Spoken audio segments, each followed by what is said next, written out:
True Facts U.S. Presidents by Aaron Palmer. How are U.S. presidents elected? When the nation's founders couldn't agree if a president should be elected by the popular vote of citizens or by Congress, they decided to compromise. They came up with a process called the Electoral College. With the Electoral College system, when a citizen casts a vote for president, they are really voting to select electors who will vote for the candidate with the most votes in each state. Each state's number of electors is equal to its number of senators and representatives in Congress. The District of Columbia has 3 electors and is treated like a state in the Electoral College. There are 538 electors in all. At least 270 electoral votes are required to elect a president.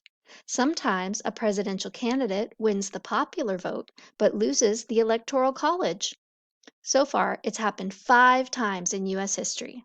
The most recent was in 2016, when Hillary Clinton got almost 2.9 million more total votes than Donald Trump, but only received 232 Electoral College votes. Trump lost the popular vote, but won the presidency with 302 Electoral College votes. The presidential election is held every 4 years on the Tuesday after the first Monday in November. Why? Farming. When an official voting day was chosen in 1845, many people worked as farmers and lived far from their polling place. A Tuesday allowed people Monday for travel. November was chosen because it was after the harvest was complete and before the harsh winter weather set in. The what house? From the pages of history books to the faces on dollar bills, United States presidents are a huge part of American culture. Though it's a serious job, plenty of silly and surprising things go on behind the White House doors. The White House has also been called the President's House, the President's Palace, and the Executive Mansion. Every U.S. president, except George Washington, has lived in the White House, but they didn't all call it that. The 26th president, Theodore Roosevelt, dubbed it the White House in 1901. Perplexing presidential pets. Roosevelt didn't just name the White House, he also filled it with pets, including cats, dogs, birds, snakes, guinea pigs, and a badger. Unusual pets were part of many presidential families. Herbert Hoover had a pet possum. Calvin Coolidge had a pet raccoon. Rebecca the raccoon walked through the White House on a leash. Giddy up the elevator. Theodore Roosevelt's son, Quentin, once brought the family's pony into the White House and up the elevator to cheer up his sick brother. Sometimes leaders from other nations gave U.S. presidents extraordinary pets as gifts. The King of Siam, now Thailand, gave President James Buchanan a herd of elephants.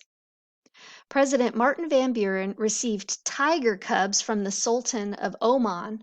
President John Quincy Adams got an alligator from the Marquis de Lafayette. The gator lived in a bathroom in the White House. Yikes! President Woodrow Wilson even used some animals to help during World War I. Wilson brought in a herd of sheep to eat the grass on the White House lawn. This kept the grass trimmed when it was difficult to find workers. Rough life. Warren Harding loved his dog so much that he threw Laddie Boy a dog birthday party at the White House. Other dogs came and they enjoyed a frosted cake made from dog biscuits.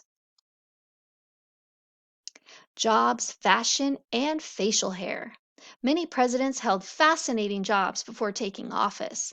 The 39th president, Jimmy Carter, was a peanut farmer. The 40th president, pictured on this page, Ronald Reagan, was an actor. Andrew Johnson was a tailor, and President Harry Truman was a haberdasher, a person who sells men's clothes and hats. Hats were a major part of presidential fashion. Every president wore a hat to their inauguration ceremony until President Lyndon B. Johnson ended the tradition in 1963. John F. Kennedy and his father Joseph Kennedy wear top hats in this picture at JFK's inauguration on January 20th, 1961. Hats off! This tradition came to a sad end with Lyndon B. Johnson's unusual inauguration.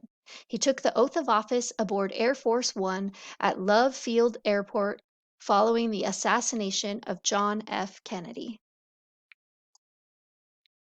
Though many presidents wore hats, there is one that stood out among the rest. Abraham Lincoln's hats were quite famous. He even stored important papers in them. His hats were not the only fashion choice that made Lincoln unique. He was also the first president to have a beard. Heads above the rest. Lincoln's grand hats made him appear even taller, but he didn't need the extra height. Abraham Lincoln loomed largest of all the presidents at 6 foot 4 inches tall. I mustache you.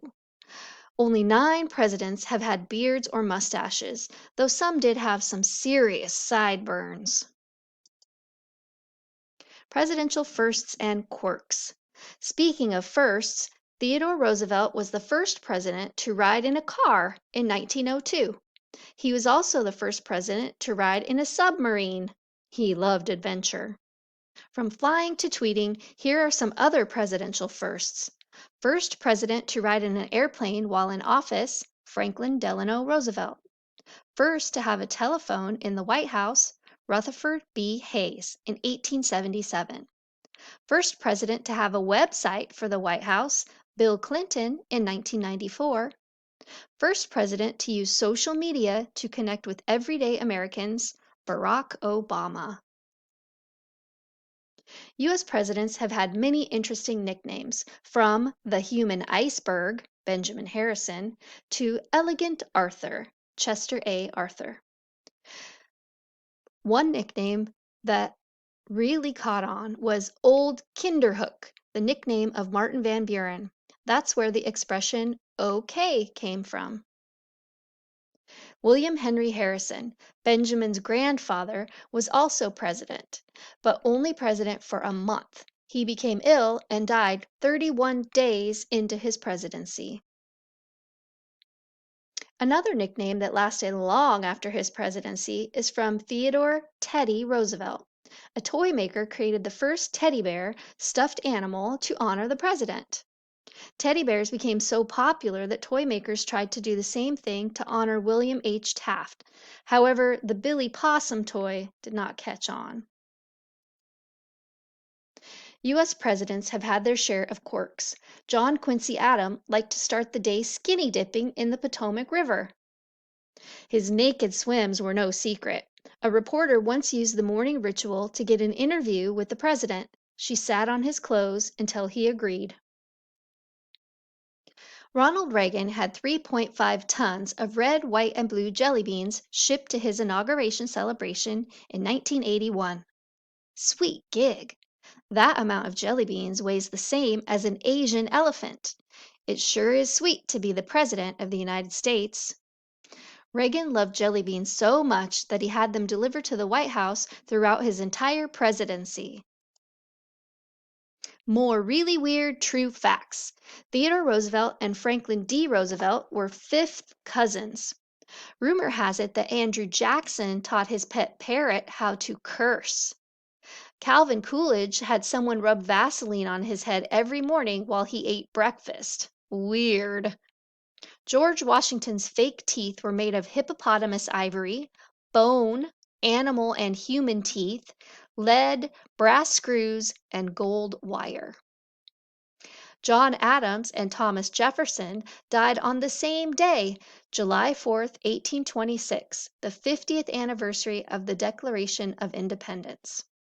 James Monroe died on July 4th, 1831, 55 years after the Declaration of Independence was signed. James Madison is the smallest president to date. He was 5 feet 4 inches tall and weighed about 100 pounds. William Henry Harrison was the first president to have electricity in the White House, and he was terrified of being electrocuted. It's said that he refused to touch the light switches and slept with all the lights on. According to legend, James A. Garfield could write in Greek with one hand and Latin with the other at the same time. After his father died, Andrew Johnson's mother sent him to be an indentured servant for a tailor. He later made all his own suits as president. Abraham Lincoln was a wrestler, a really good one. He only lost one match in 12 years.